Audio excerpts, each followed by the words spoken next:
Hari ni kuliah yang ke-13. Sudah mau habis puasa ni. Kita masuk bab yang ke-4. Karya tokoh-tokoh hadis. Puasa apa sini puasa? 48. Jadi hari ni setelah kita belajar jenis-jenis hadis, sekarang kita nak tengok kitab hadis pula. Lepas kita tahu kitab hadis. Jadi tokoh-tokoh hadis ni dia dia membuat kitab dia tu berbagai cara. Macam-macam cara dah. Kita tengok dulu bagai satu bentuk dan metodologi karya hadis.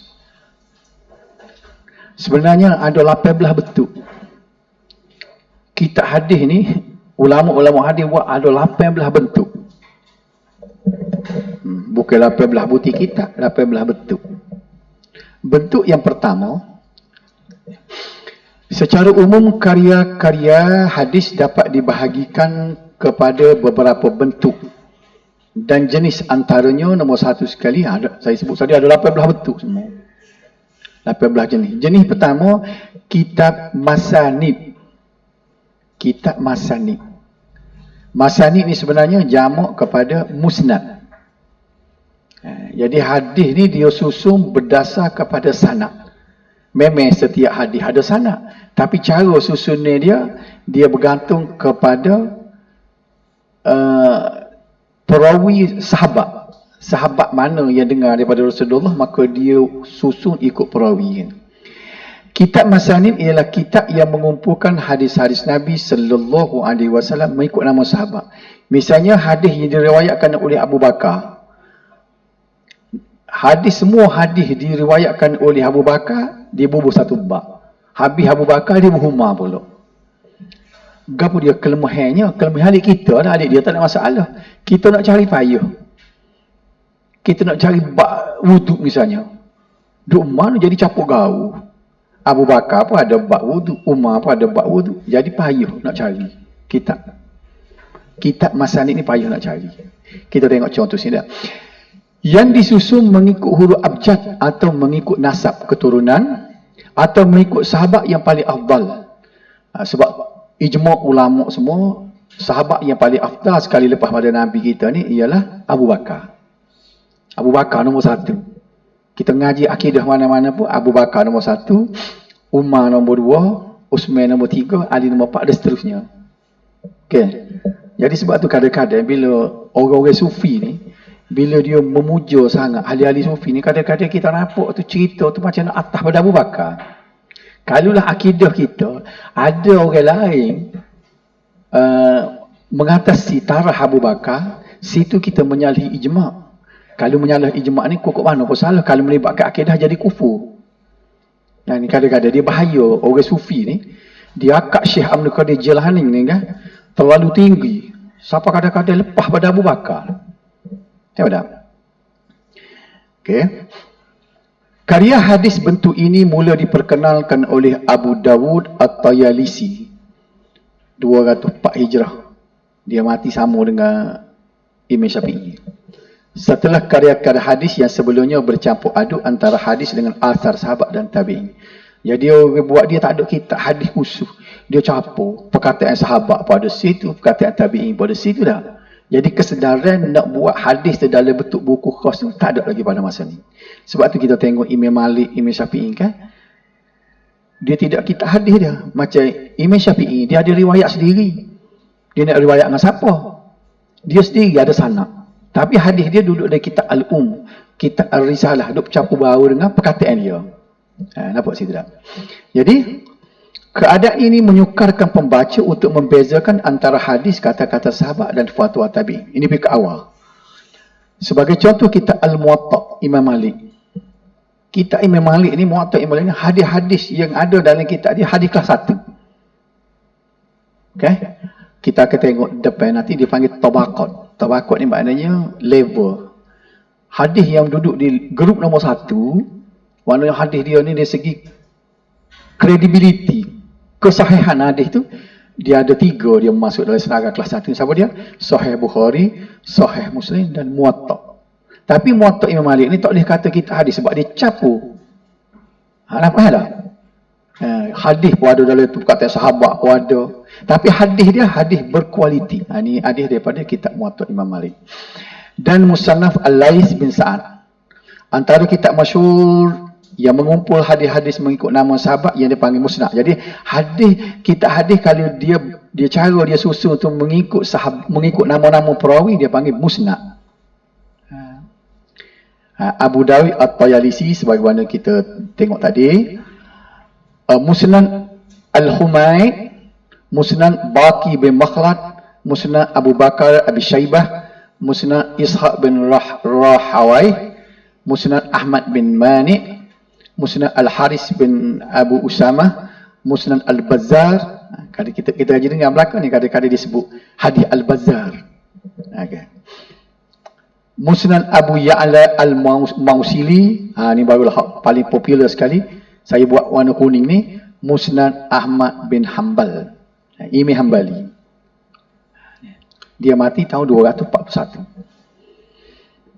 Musnad Ahmad Ibn Hanbal merupakan kitab masanid yang paling masyhur dan paling lengkap. Dia musnad lain orang buat tu tidak selengkap dia. Hadis-hadis di dalamnya dipilih daripada 750,000 hadis. Tengoknya. Orang zaman dulu kan 750,000 hadis dalam koleksi dia. Lepas tu dia saring-saring, dia pilih-pilih. Malah kebanyakan ulama mengatakan tiada sebarang hadis maudhu' di dalam kitab musnad. Tak ada maudhu'. Dhaif ada. Jumlah hadis di dalam musnad tersebut ialah 40,000. Dia banyak pada Bukhari. Bukhari kat 7,000 je. 9,000 lah Bukhari campur dengan bulan, tak? Dia ada sampai 40,000, 30,000 hadis dia. Bilangan sahabat di dalam musnad Ahmad bin Hanbal 800. Mana start daripada Abu Bakar, Umar, Utsman, turun tu 800. Maknanya kurang 800 bab. Biarlah kita tak tengok kitab, biar kita tengok rupa dia. Ia dimulakan dengan 10 sahabat yang dijamin syurga, yang disusun mengikut yang paling awal memeluk Islam dan paling afdal. Ini sebenarnya hadis yang kita kata 10 orang dijamin syurga. Ini adalah hadis dia. Saya buat warna kuning tu ialah nama-nama sahabat. Yang meriwayat ini Sa'id bin Zaid. Jadi Sa'id bin Zaid tu dia kata termasuk dia seorang yang Nabi sebut. Sampai itu dia tadi sebut semua ni, saya baca itulah saya ambil ujung ni. Dia kata Nabi sebut Abu Bakrin fil jannah wa Umar fil jannah wa Ali fil jannah. Maknanya Abu Bakar dalam syurga, Umar dalam syurga, Ali dalam syurga, Utsman dalam syurga, Talhah Zubair. Siapa kalau kita bilang ni 10 dah. So Sa'id, Abu Bakar, Umar, Ali, Utsman, Talhah, Zubair, Amr bin Aban. Sa'id bin Malik ni sebenarnya Sa'id bin Abi Waqqas. Okey. Lepas tu akhir sekali Abu Ubaidah Al-Jarrah. Cukup 10 dah. Yang ni jamin. Tak masuk saudara kita seorang ni. Tak ada usaha ni. Jamin dia dah. Baik. Bukan kata 10 orang ni juga. Dalam hadis lain ada pula disebut orang lain. Misalnya Bilal. Bilal tak ada sini dah. Bilal ada hadis lain pula. Hadis Nabi dengar tapak kasut dia dalam syurga. Tak tahu kata kasut saja masuk tu yang duduk luar. Nah dah. Nabi kata aku dengar selipamu. Ketika Nabi Isra' Mi'raj tu kan. Berkali selipar Bilal, berkali teropoh kali tu. Orang lain peh-peh dia bunyi kelang-kelang-kelang. Dia kata selipamu bunyi dalam syurga. Apa tak? Jadi maknanya riwayat bukan 10 ni saja. Sahabat lain tu dia sebut dalam hadis lain. Okey. Ini lah rupa Musnad Ahmad. Kulit lah dah. Canggut dia susun. Hadis 1 hingga 561 Abu Bakar hingga ke Utsman. 562 sampai ke 1380 Ali bin Abi Talib. Dia susun lagu tu dah. Jadi sebab tu saya kata kalau nak cari hadis mengenai dengan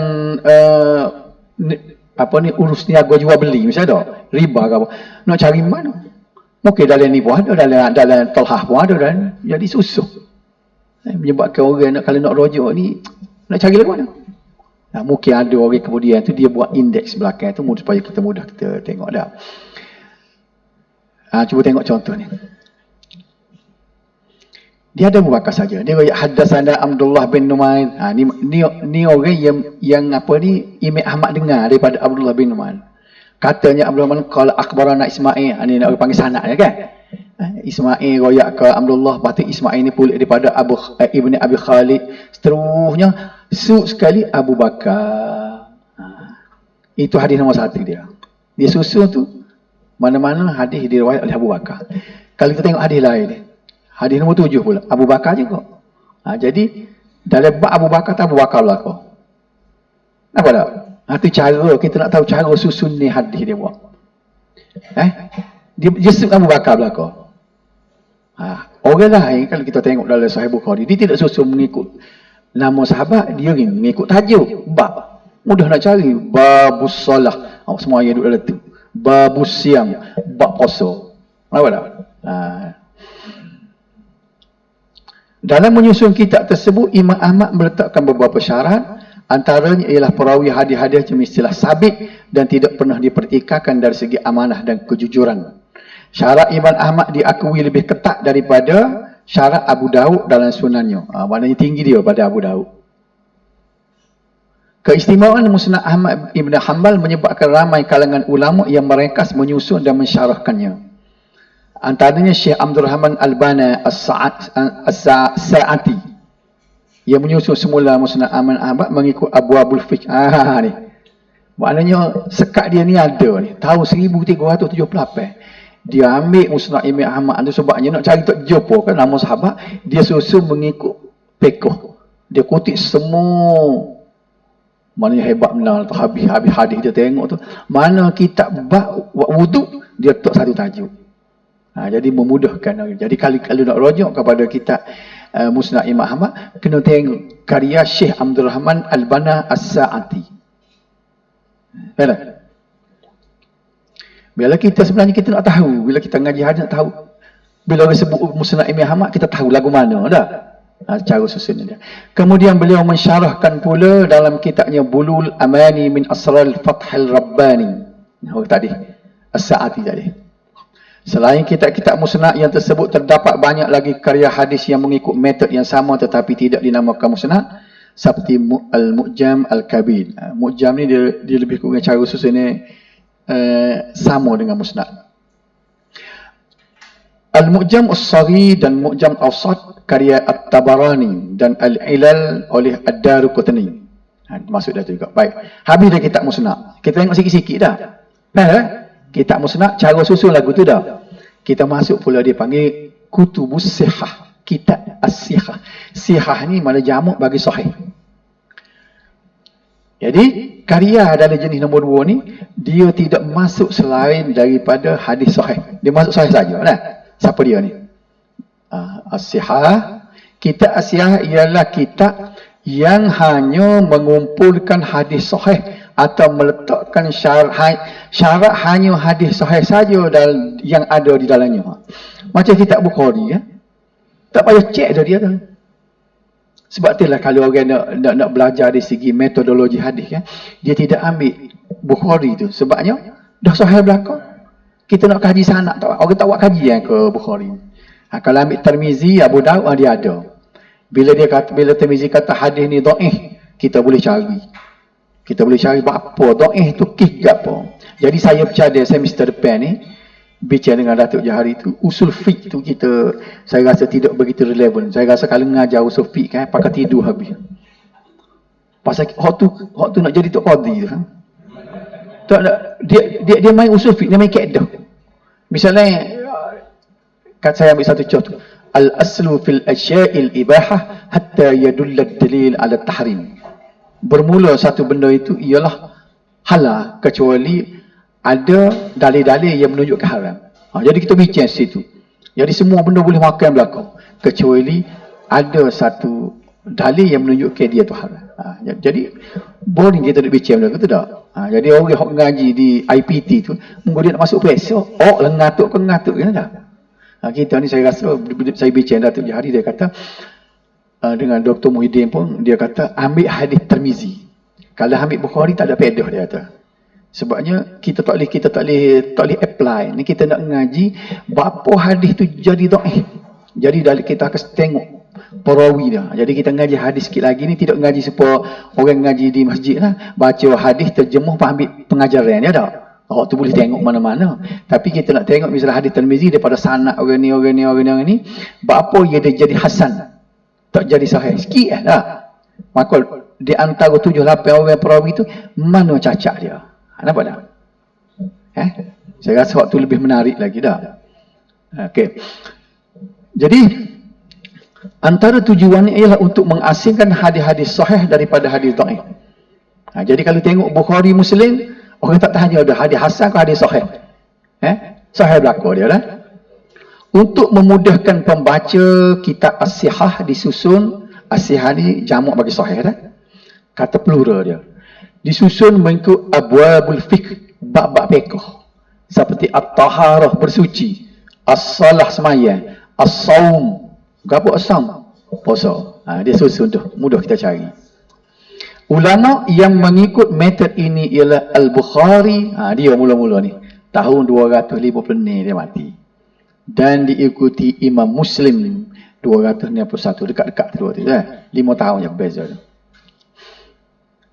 Antara kitab-kitab As-Sihah yang masyhur ialah Sahih Al-Bukhari. Ni kita tajuk depan ni kita akan kaji biografi Al-Bukhari itu sendiri pula. Penting kerana dia adalah ulama hadis yang paling mustahak sekali kita tahu. Sebab tak ada kitab dia kitab hadis nombor 1. Setakat ni kitab hadis nombor 1 ialah Al-Bukhari. Okey. Nama lengkap ialah Al-Jami'ul Musnad As-Sahihul Muqtasar min umuri Rasulillah sallallahu alaihi wasallam wa sunanihi wa ayyamih. Nama penuh kitab dia. Tu. Al-Jami'ul Musnad As-Sahihul Muqtasar min umuri Rasulillah sallallahu alaihi wasallam wa sunanihi wa ayyamih. Depan kita nama kitab panjang. Rekahnya Sahih Bukhari. Tu sudah hafal dah ni. Kalau kata dia nak pergi beli kitab ke apa? Nak pergi beli Al-Jami'ul Musnadus Sahihul Muqtasar. Jadi kedai apa rawat tu pakai pening tak cari tak jumpa. Saya nak beli kitab Al-Jami'ul Musnadus Sahihul Muqtasar min umuri Rasulullah. Kau puri. Jawab dia Sahih Al-Bukhari.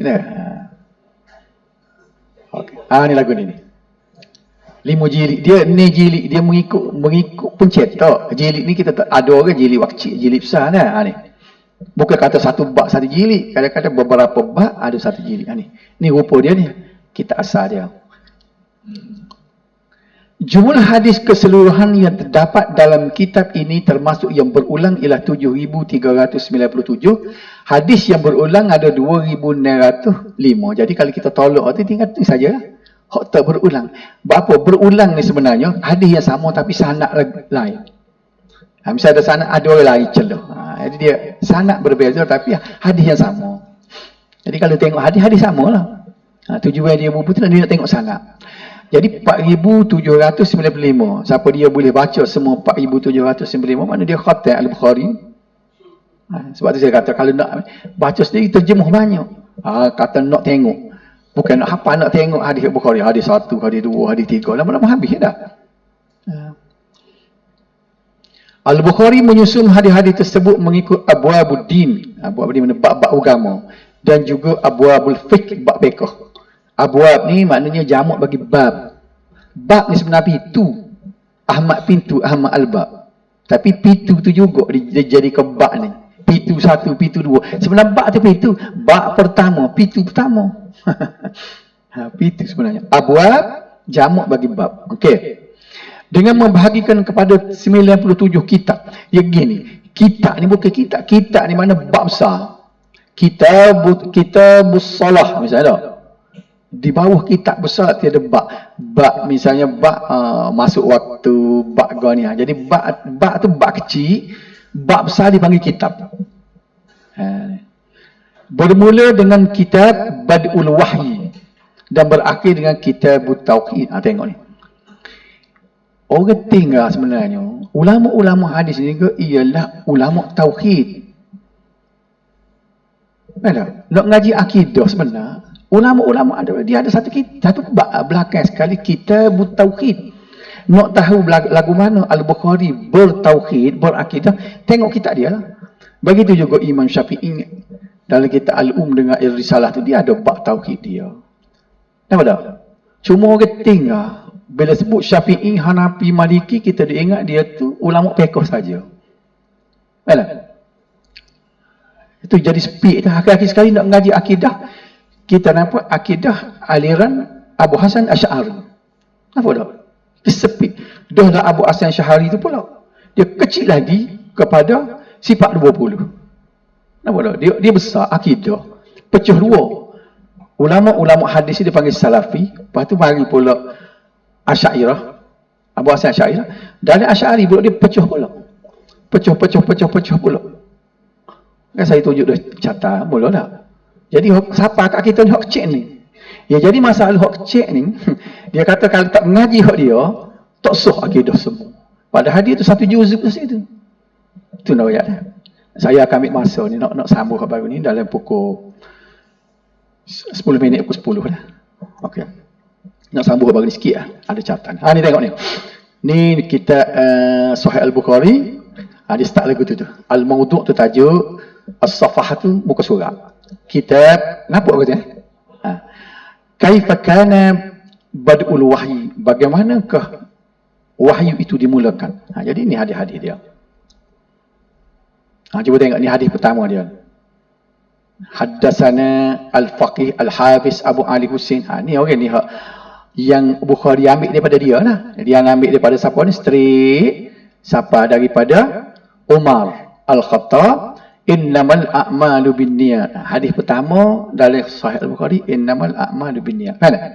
Ni lah. Jadi kita tengok ni lagu ni lah.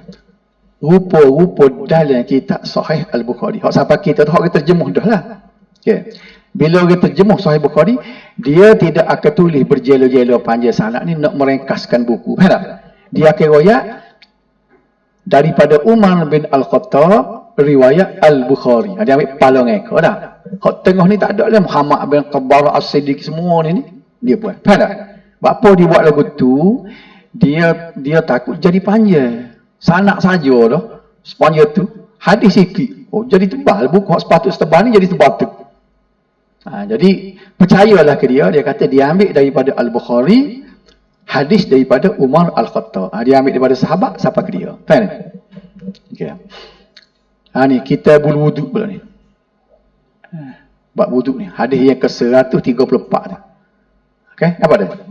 Inilah rupa Al-Bukhari. Sahih Al-Bukhari dianggap sebagai kitab yang paling sahih selepas Al-Quran. Kita kena tahu lagi ni. Kita ngaji hadis ni orang tanya, kitab apa yang paling sahih kali? Kena secara spontan kita boleh royak Al-Bukhari. Tak ada lagi ulama pendapat hak lain. Justru kitab ini muncul sebagai kitab hadis yang paling popular dan mendapat perhatian banyak pihak sehingga bilangan kitab syarah kepadanya mencapai angka 70. Itu ayat popularnya. Ulama lain yang ambil hadis Bukhari sana, syarah dia. 70 orang. Tak ada kitab orang syarah yang paling banyak. 70 orang. Termasuklah Ibnu Hajar Fathul Bari. Kita kenal satu tak? Ibnu Hajar syarah dia kitab Fathul Bari. Kitab syarah bagi Sahih Al-Bukhari yang paling popular ialah Fathul Bari oleh Al-Hafiz Ibnu Hajar Al-Asqalani. Ni Fathul Bari. Jangan tukar ni dah. Kalau ni nama dia Dr. Fathul Bari Mak Yaya. Anak mufti dia sebenarnya. Jadi mufti ni dia banyak cerita lah apa buah nama Fathul Bari. Pasal ayah dia ni minat kitab Fathul Bari, buah anak dia Fathul Bari. Kenal dia tak? Orang dia tengok. Jadi tebal, jadi banyak jilid lah Fathul Bari. Dah dia syarah. Jadi panjang dia. Okey. Kemudian Sahih Muslim. Kitab sahih yang kedua terpenting selepas Sahih Al-Bukhari yang juga mensyaratkan bahawa hadis sahih sahaja ia dimuatkan di dalamnya. Bilangan hadisnya 7,275 termasuk yang berulang. Jumlah yang tidak berulang ialah sekitar 4,000. Ini Sahih Muslim dah ni. 10 jilid. Okay. Antara syarah dia ada syarah pula. Syarah Sahih Muslim sebab hadis saja, okey. Dia terjemuh. Hadis terjemuh. Nak tahu ke apa? Tak. Kecuali kalau dia ulah pun sikit-sikit. Tapi dia nak pada syarah, maka Imam Nawawi kita mensyarahkan kitab Sahih Al-Bukhari, iaitu nama dia Syarah Syarah Sahih Muslim. Okey. Kemudian Sahih Ibnu Khuzaimah. Lepas pada Bukhari Muslim itu ada ulama lain dia buatnya kitab sahih juga. Dia cuba kumpul hadis sahih juga. Nak tiru Bukhari Muslim. Ni Sahih Ibnu Khuzaimah, Sahih Ibnu Hibban. Kita je dengar ada Ibnu Hibban, Ibnu Khuzaimah dalam Mustikah Hadis. Jilid 2 tu, bab puasa tu banyak dia ambil tu. Kedua-dua kitab Sahih Ibnu Khuzaimah dan Sahih Ibnu Hibban telah dipertikam. Tengok ni. Walaupun dia kata kitab sahih, orang cari jumpa hadis hasan, ada dhaif. Sebab tu tak popular juga dia. Tuan dia tu hadis yang dia buat. Ni hadis sahih aku dia tu. Tapi tak boleh. Tidak serupa kitab Bukhari dengan Muslim, orang tak boleh kritik sampai hari ni. Tak ada lagi ulama dia kata ada hadis dhaif dalam kitab dia. Sampai hari ni. Tapi Sahih Ibnu Khuzaimah sekejap je orang tahu lalu. Ibnu Hibban, dia buh nama kitab sahih. Tapi tidak sama dengan taraf Bukhari dan Muslim. Walaupun penulisannya mensyaratkan supaya hadis sahih sahaja yang terkandung dalamnya. Tapi orang cari-cari jumpa hadis hasan, hadis dhaif. Ini menyebabkan nilai kedua-dua kitab tersebut agak rendah dibandingkan dengan Sahih Al-Bukhari dan Muslim. Sebab itu kalau kita nak menulis buat penulisan ke apa, kita kata daripada Sahih Ibnu Hibban. Orang tidak akan duduk dia, orang akan tengok. Ya Allah ke dia ni pasal apa? Orang akan cek.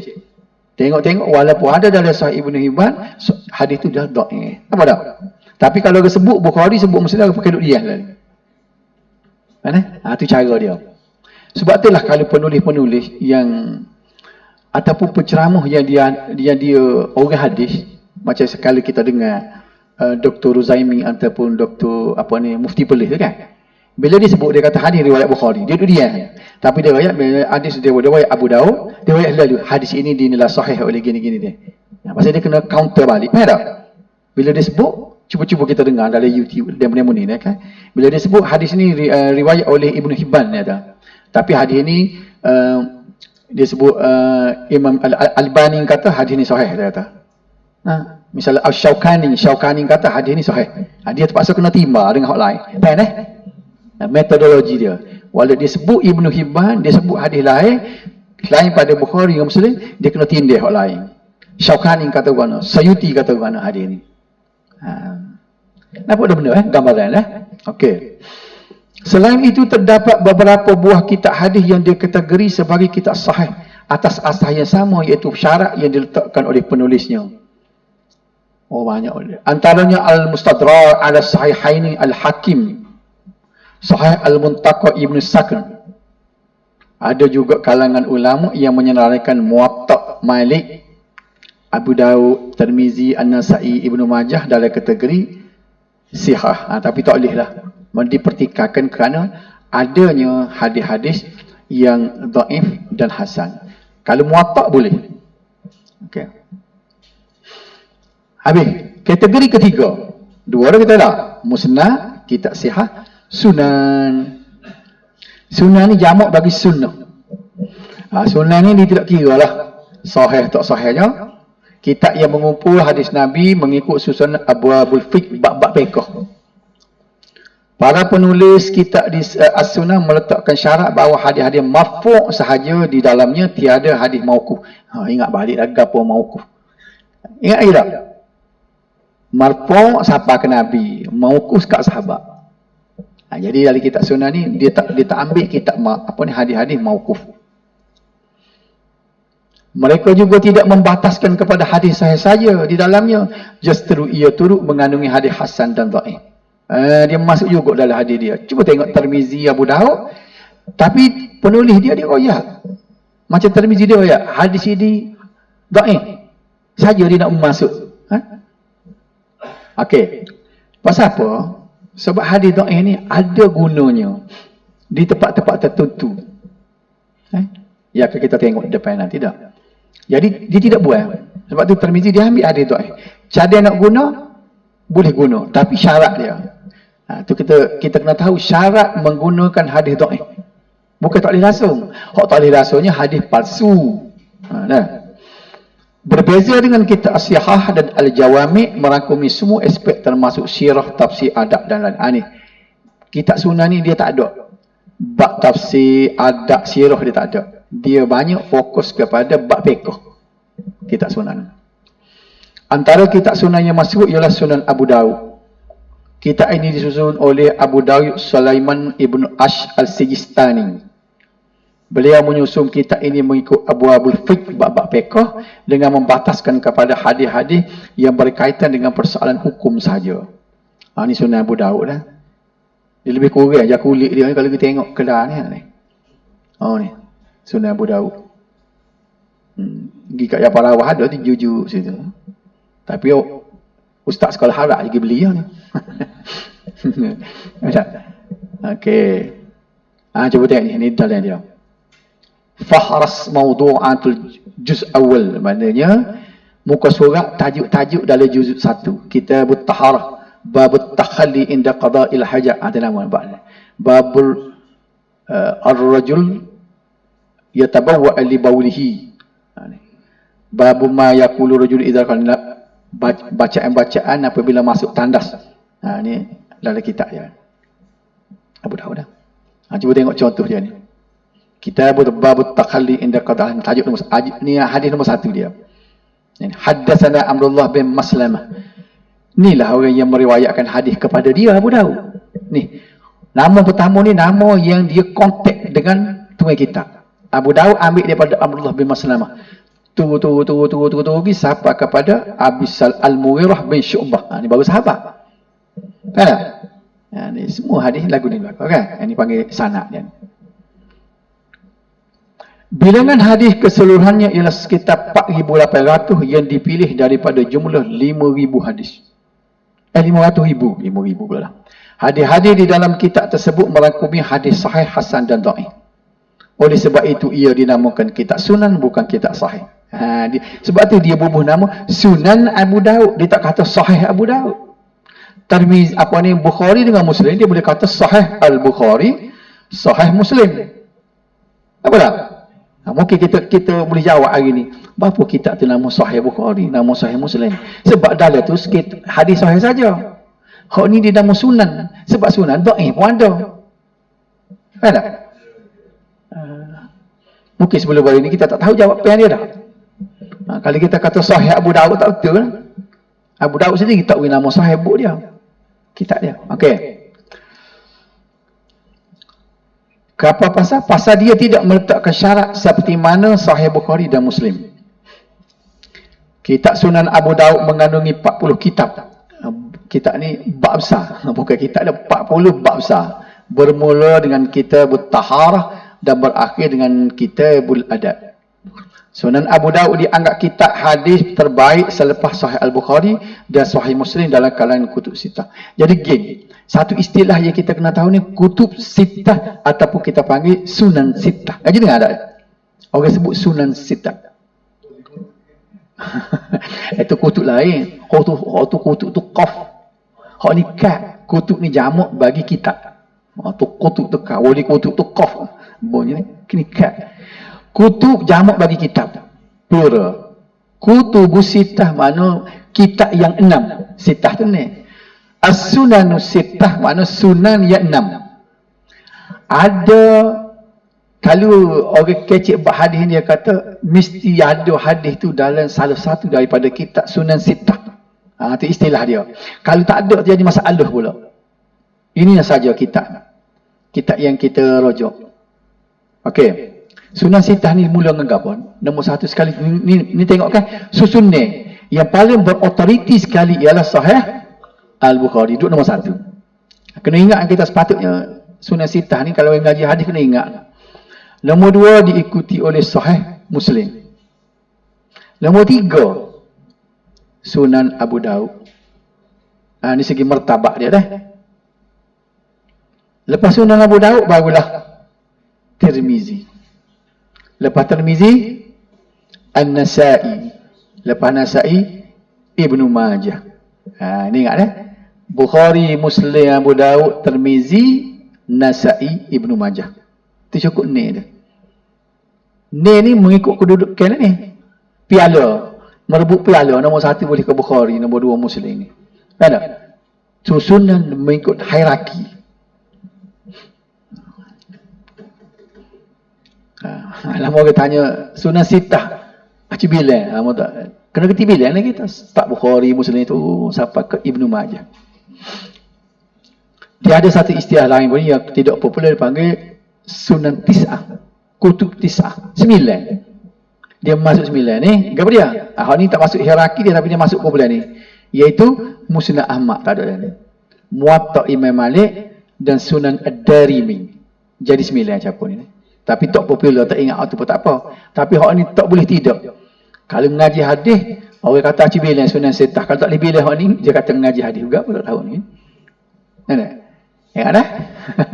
Oh ni basic sekali. Orang tak mengaji hadis pun tahu. Ustaz tahu lah kau ni. Sunan sitah dia tahu lalu. Sunan ni maknanya kitab-kitab hadis yang 6. As-sitah tu nama ni dah. Sitah. Dah ambil tak? Okey. Tak salih pun tak apa sebab video ada kan? Apa dia? Asah original semua dalam bahasa Arab. Tapi tak sehu sini telah dimelayukan. Tapi dia cetak ke Arab. Sebab supaya international bahasa. Dia tak catat. Mungkin adalah ke Urdu ada. Ada. Tapi hak asalnya hak ke Arab belakang. Tu tak tahu lagu mana. Tak tengok kita percetakan dia mana. Tapi kita tak erti pula ni. Saya kata dah. Sudah dimelayukan. Kalau tak saya beli kitab, saya tunjuk dah. Dalam telefon boleh ambil kan. Dalam tu. Boleh baca, nak baca. Berbekat berjuta hadis boleh baca. Pecek Bukhari tu. Bukhari nombor 1. Siapa aku? 7,000 hadis dia tu. Memang bahasa Arab belakang. Tapi saya kata hak Melayu ada dalam ni. Masuk dalam telefon ni. Semua. Bukan ni 9 ada. Hak saya ada 9. Saya sebut tadi 9 pengarang ada ni. Dekat dengan berjuta hadis, tidak berjuta lah, ratus ribu. Kan? Kita boleh baca. Kok Melayu pula tu? Dia tulis matan kod Arab dia, terjemuh kod Melayu. Siapa dia tu? Cikgu lain nak ambil? Boleh tak boleh tubik tak? Lalu tu kan pakat nak ambil pun tak boleh ambil. Ada. Justru ia mendapat perhatian ramai ulama yang menerbitkan beberapa syarahnya. Antara yang masyhur ialah Ma'alim As-Sunan Sulaiman Al-Qattabi dan Aunul Ma'bud oleh Syamsul Haq Abadi. Sunan Tirmizi, Sunan An-Nasa'i, kita ambil soal bicaranya. Sunan Ibnu Majah, cukup lepak. Sunan ada 4 lah. Abu Daud, Tirmizi, An-Nasa'i dan Ibnu Majah. Ni ada hak lain lagi hak tak masuk dari Sunan Setah. Sunan Sa'id bin Mansur, Sunan Ad-Darimi yang sebut tadi. Ni masuk dari kitab 9. Sunan Ad-Daruqutni, Sunan Al-Baihaqi. Habis itu. Kemudian kita masuk kategori yang ke ada, tak apa habis sikit lagi. Dia ada nyo 18 ni baru 4 baru. Kita boleh jawami'. Jawami' ni jamak bagi jami'. Apa makna? Kitab hadis yang disusun mengikut Abwabuddin, iaitu tajuk-tajuk yang menerangkan seluruh persoalan agama. Dia besar sikit daripada sunnah ni sebab ada bab akidah, hukum, raqaq, adab, tafsir, syama'il, fitan, manaqib. Namun tajuk-tajuk lain lagi.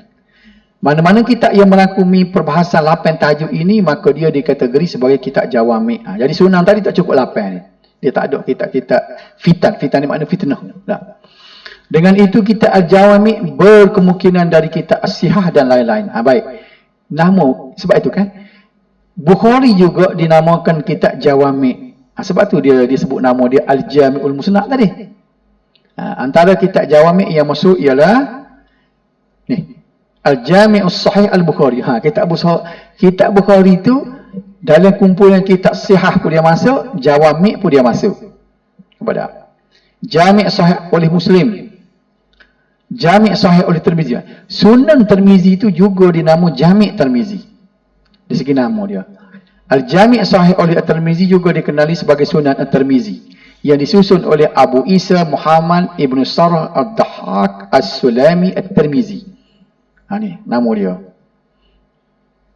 Selain hadis sahih, hadis ini juga Kitab ini juga mengandungi dhaif dan mungkar. Namun menjadi kelaziman bagi Tirmizi menjelaskan kedudukan setiap hadis walaupun tidak kesemuanya. Cuba tengok contoh. Tengok Tirmizi ni. Dia riwayat hadis dia bahawa hadza hadisun gharib. Nampak tak? Jadi pembacanya dia tahulah, oh hadis gharib. Jadi nak berinteraksi dengan dia, berinteraksilah secara gharib. Kalau sahih dia riwayat sahih. Inilah amanahnya penulis ini. Dia tidak masuk. Dia tidak nak masukkan hadis sahih saja. Dia bukan dia tidak tahu, tapi dia masuk takut ada orang nak guna dalam kepentingan tertentu. Nampak tak? Ini cara ni saya ambil daripada Sunan Tirmizi. Babu idza addaita az-zakah faqad qadaita ma 'alaika, bab zakat ni. Lepas pada kita menunaikan zakat. Ini hadis dia. Okey? Faham tak? At-Tirmizi menyusun kitab ini mengikut abwabul fiqh, bermula dengan abwabut taharah dan berakhir dengan abwabul manaqib. Selain itu beliau turut memetik pendapat fuqaha dan menjelaskan perbezaan mazhab. Ini kelebihan dia. Sebab tu ramai peminat Sunan Tirmizi ni, sebabnya huraian dia banyak. Kitab ini telah menarik perhatian ramai ulama sehingga lahir beberapa syarah seperti Aridah Al-Ahwazi Abu Bakar Al-Arabi dan Tuhfatul Ahwazi oleh Al-Mubarakfuri. Yang kelima, kada lima tak apalah, habis ni lah. Al-Muwatta. Ni kitab Muwatta. Kitab hadis ini disusun mengikut abwabul fiqh, merangkumi hadis-hadis marfu', mauquf dan maqtu'. Antara kitab Muwatta yang masyhur ialah Muwatta Imam Malik. Kitab ini disusun oleh Malik bin Anas, pengasas mazhab Maliki. Imam Maliki. Dia buat ni. Tok guru kepada Imam Syafi'i. Ingatlah. Imam Maliki ialah tok guru pada Imam Syafi'i. Imam Syafi'i budak lagi ngaji dengan dia. Cuba baca dalam cari sejarah dia suka.